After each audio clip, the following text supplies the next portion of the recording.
Great good morning, officers.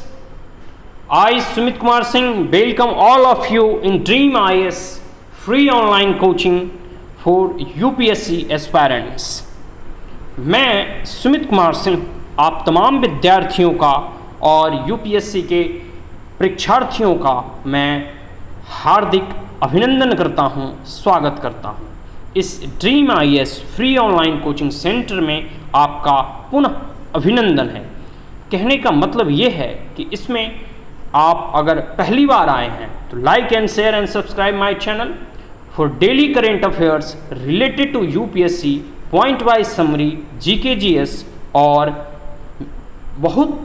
सारा study material जो कि यूपीएससी से संबंधित है वो इसमें आपको मिलेगा। तो लेकिन आज का जो विषय है, आज जिस टॉपिक पे चर्चा करने जा रहे हैं वो है कि minimum qualifying marks of prelims paper. मतलब यूपीएससी का जो 2 प्रीलिम्स पेपर होते हैं उसका मिनिमम क्वालिफाइंग मार्क्स क्या है, मतलब न्यूनतम जो मार्क्स हमें चाहिए प्री को क्वालिफाई करने के लिए, जिससे कि हम मेंस में जा सकें और मेंस के पेपर दे सकें। तो प्री जो है एक है कि डोर है, एक गेट है जिसके क्रॉस करने के बाद ही आप मेंस में पहुंचेंगे, लेकिन उसके लिए कुछ क्राइटेरिया दिया गया है कि आपको इतने मार्क्स लाने हैं तो आप प्री में क्वालिफाई कर पाएंगे। तो देखिए इसमें जो गेस्टेड नोटिफिकेशन है 2019 का, उससे लेकर मैं आपको समझाने का प्रयास कर रहा हूं। तो उसमें स्पष्ट शब्दों में क्या लिखा है आइए समझने का प्रयास करते हैं। Candidates who obtained such minimum qualifying marks in the general studies paper 1 of the prelim examination as may be fixed by the commission at their discretions and a minimum of 33% marks in general studies paper 2 of civil services preliminary examination shall be admitted to the mains examination। देखिए क्या कहती है commission, UPSC कहती है कि विद्यार्थियों को minimum 2 paper होते हैं, पहले इस चीज़ को जान लीजिए। पेपर 1 पेपर 2, प्री में 2 पेपर 1 पेपर 2, एक जीके जीएस, एक कंप्रिहेंसिव पैसेज वगैरह।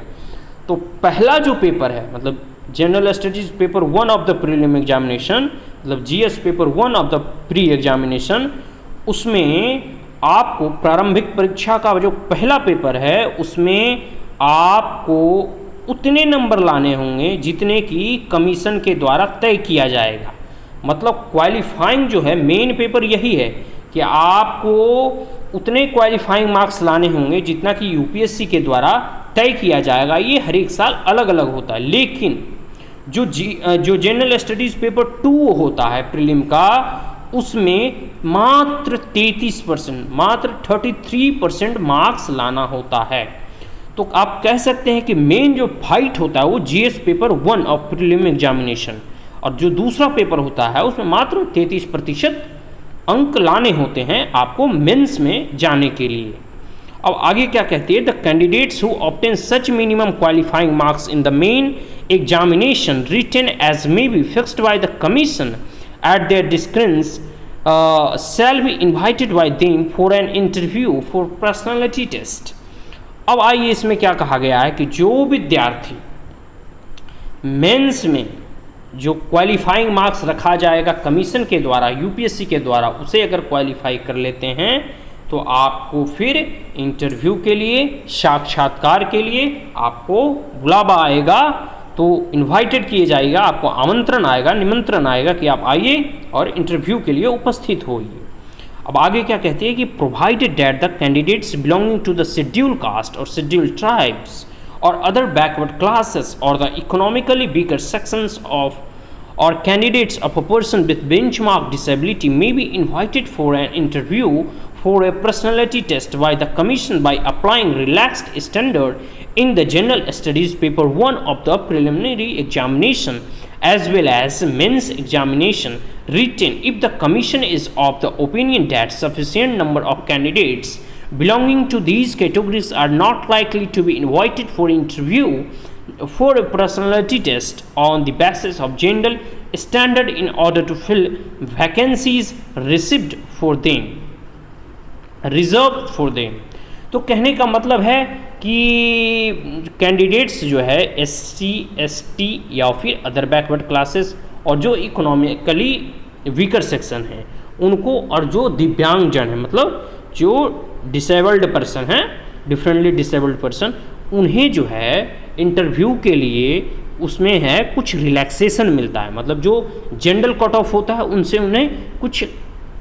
रिलैक्सेशंस मिलता है और उन्हें इंटरव्यू के लिए आमंत्रण दिया जाता है। और कभी कभी ऐसा भी किया जाता है कि अब मान लो अगर रिजर्व कैटेगरी का जो सीट है वो नहीं भर पा रहा है कॉमन और जनरल कट ऑफ से, तो कभी कभी कुछ और रिलैक्सेशन देके यूपीएससी के द्वारा उस कैटेगरी को, उस रिजर्व कैटेगरी को भरने के लिए और एक स्टैंडर्ड में लाने के लिए, एक लेवल में लाने के लिए, जब ऐसा मालूम होता है कि किसी एक स्पेसिफिक कैटेगरी का, चाहे SC ST से हो या अदर बैकवर्ड क्लास से हैं, इकोनॉमिकली वीकर सेक्शन से हो, का विद्यार्थी का जो इंटरव्यू प्रतिशत है वो अन्य अपेक्षाकृत कम है, तो उसमें क्या है उन्हें बुलाया जाता है थोड़ा रिलैक्सेशन देकर, ताकि जो रिजर्व्ड सीट है उसे और उस वैकेंसी को भरा जा सके। तो आशा करता हूँ कि ये आपको समझने में आसानी होगी। मैंने इसका थोड़ा सरलीकरण किया अपने शब्दों में और समझाने का प्रयास किया। और हमारे चैनल से जुड़े रहने के लिए like, share and subscribe my channel, और कमेंट में बताएं कि किस करंट अफेयर टॉपिक्स में आपको एनालिसिस और पॉइंट वाइज समरी जानना है। और अगर आपका कोई क्वायरीज हो, कुछ यूपीएससी से संबंधित प्रश्न हो, तो कमेंट में ज़रूर पूछें, मैं उसे बताने का भरसक प्रयास करूंगा। Thank you, have a nice day, have a great day.